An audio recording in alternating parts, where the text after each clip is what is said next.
So Google has decided to bless us with some phenomenal cinematic video, and I'm telling you, this is impressive. So we're gonna get this video going. I'm gonna show you how this phone is about to shut it down. Let's get ready to take over.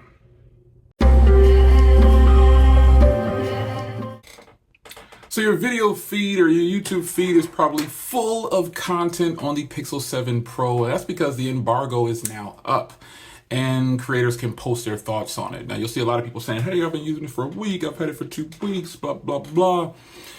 We'll see you in 2 weeks because I'm gonna bring you so much coverage on this device, you're gonna get tired of it. You're gonna say, Jay, please, no more videos. No, you're not gonna say that because if you're Team Pixel and you're all about Google software and cameras and hardware, you're gonna stay tuned for more content from your man, Jay. So I'm wearing 2 watches. I'm wearing the Pixel watch on my left arm, which is my dominant arm for watches. Then I moved my Apple Watch over to my right arm. So this content is actually all coming from the Pixel 7 Pro. This is the Pixel 7 Pro's cameras. Now, Google decided to give up the goods and go ahead and let us vlog with cinematic video. Oh, it's phenomenal. It is freaking phenomenal. Now, Google did supply this device to me in Obsidian Black. This is 128 gig, and they also supplied the watch too. I appreciate it. If you're a part of Team Pixel, you probably got this nice package from them, and you're probably enjoying it as we speak right now. You're probably doing your unboxings, getting it set up. But yeah, Google has decided to bless us with the type of video that I want to do. I would prefer to do 720p cinematic video over a really crisp 1080p video at 60 frames per second. I think being in the foreground, just being out front and blurring the background is so nice. And with Google, to me, being the masters of portrait style photos, it only makes sense that they'll let you do, they're now bringing forward cinematic video. Now, I don't know if I said it yet, but the only con is that you can only do it on the rear camera right now. It'd be nice if you can do cinematic video on the front and the rear, but that means an upgrade in software and upgraded in camera more than likely. But I think it's going to come with the next version of it. You know how companies do. They give you a little bit here to test the waters and see. And I believe this is only in 1080p as well. Full HD. It's a little icon on there. I think I only saw full HD for cinematic video because we got to start somewhere.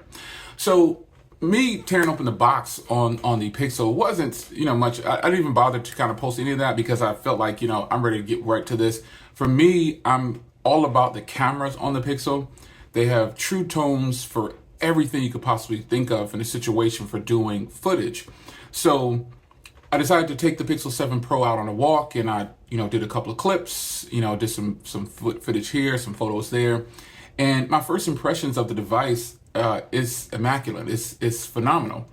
Now you can do HDR video when you're not shooting in cinematic mode. You can do it on the front too. And then Google also has that voice direction where you have it is zoning in on my voice and getting pretty much blocking out everything else and getting the most clear footage and sound that you can possibly get from a smartphone. And when you think about it, this is a smartphone.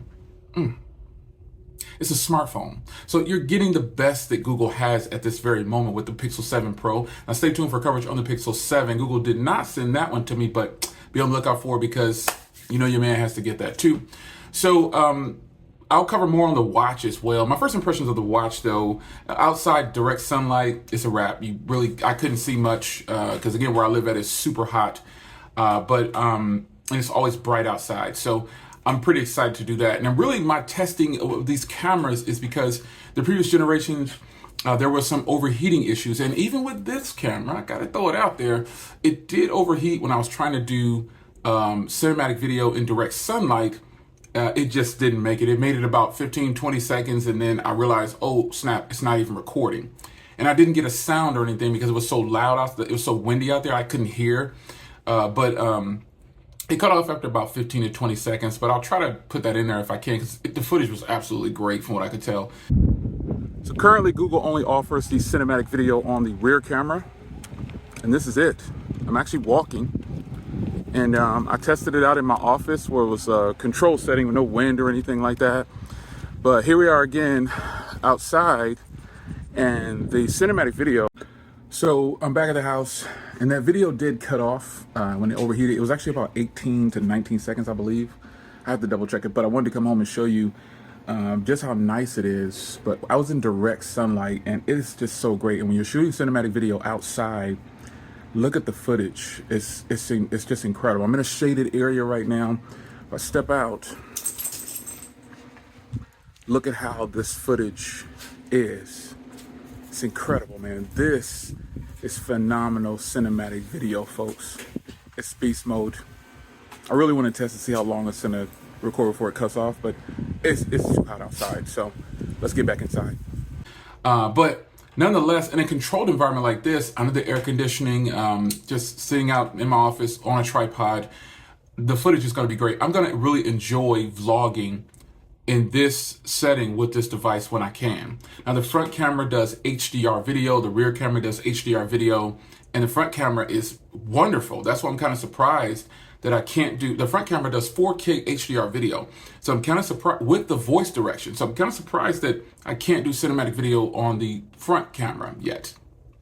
And I'm only allowed 1080p on the rear for cinematic video. And that's kind of where Apple started too. They started with 1080p cinematic video. That when they get it toned in and dialed in correctly, and then, you know, that's what they decided to do. So here Google's turn is, let's start with full HD video and cinematic, and let's make it so good that when we give them 4K, it's going to be totally impressive. So let's look at some photos and some of the footage I did outside, and I think you're going to be impressed. Oh, and the portrait style photos, king of cameras. King of cameras. Minus the little overheating issue I had outside, but king of cameras. Let's get it.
So here's a steady shot, or just a shot. I don't think I have steady shot turned on.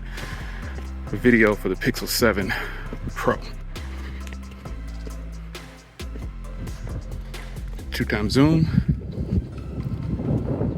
and 5x zoom. And we're back in the ultra wide. I like that you can go ahead and switch between modes. It's very windy out, so I apologize for that. Let's get some more footage done. Well, first impressions down. I think Google did a great job with the Pixel 7 Pro so far. And again, these are just first impressions. And out of the gate, I have to admit, the overheating thing outside really kind of agitated me. But I was like, you know what? We're just getting started. Let's see what they're going to do about this. They probably don't even, well, some people will probably flood the internet talking just about the overheating issue. And then that'll take the storm like it does every time. But I'm going to give this device the props this device the props it truly deserves, because that one small instance happened and then it hasn't happened since. I just started to get going again. So other than that, man, I mean, I'm feeling it. Obviously, the hardware is much better. It's very nice, sleek, sexy hardware.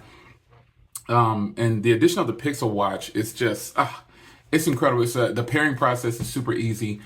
It's two or three updates I got on this watch as soon as I take it out of the box. But you know, the recording this video, I think your feed is probably flooded. I'm gonna post at the record. You know, I'm posting on October 12th. You know, embargoes up. But I feel like Google is on the right track. Will this device fly off the shelves? I don't know. And personally, it's not to me to determine if a device is good based on what it's selling. That doesn't mean anything. There's a lot of great devices that get missed, i.e. Motorola. The 2022 models are technically getting missed because of the marketing, I would say. But already with the Pixel 7 Pro and the Pixel 7, I've seen tons of commercials on actual TV. And that is impressive. So once we get going here with this device, man, I'm going to continue to bring you coverage on all the other devices I have coming in too. I've got some more phones coming in. I remember they didn't send me the 7, but I had to grab the 7. So we'll see how that works out. Because I think the 7 was the one I really preferred. Just the price was so incredible, you couldn't deny it. And then they released, I got the 6A over there. They released the 6A. You can actually get the 6A for $350 direct from Google right now, and even lower in some other places.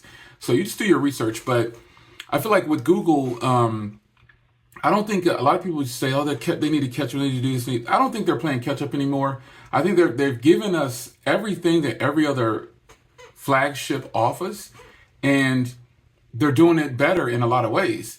So once they can get the Tensor chips dialed in and really get the software, as far as the software goes, it's on point. I don't have any problems with the software. I'm not having any issues with the device at all, for that matter. But I just feel like Google has dialed it in now. To me, they're fighting against themselves when it comes to photos, because I don't think any other phone I've got, all of my Pixel devices from the 3A forward, kill in the camera section. They just tear down most devices when it comes to still shots. Video is where they only needed improvement. And as we kick this one off, this is their run now. This is their time to shine. We're going to give them what they deserve. So I'll be putting this device up against all your favorite devices more than likely when I have time. But I'm going to focus on the Pixel itself. That's why I'm recording my first impressions with the Pixel itself, just to show you what this device can actually do. And I think that's where a lot of people fall short. They're critiquing it on only things that they feel like it can't do.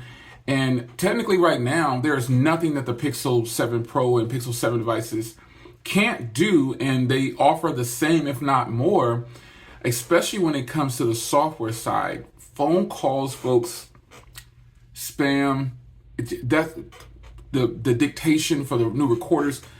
That's the software is on point. I think for a creator, the battle is just video cameras, and I think they are competing heavily with all the top phones that we might consider to have the best video cameras. And I think that's where I'm going to stick to when I put out some more content. I'll focus on the cameras. I do that anyway with all of my devices, but the overall experience is what I really want to get you with and keep you up to date on. And so we're going to do that. So it's your man Jay. My first impressions of the Pixel 7 Pro, impressive.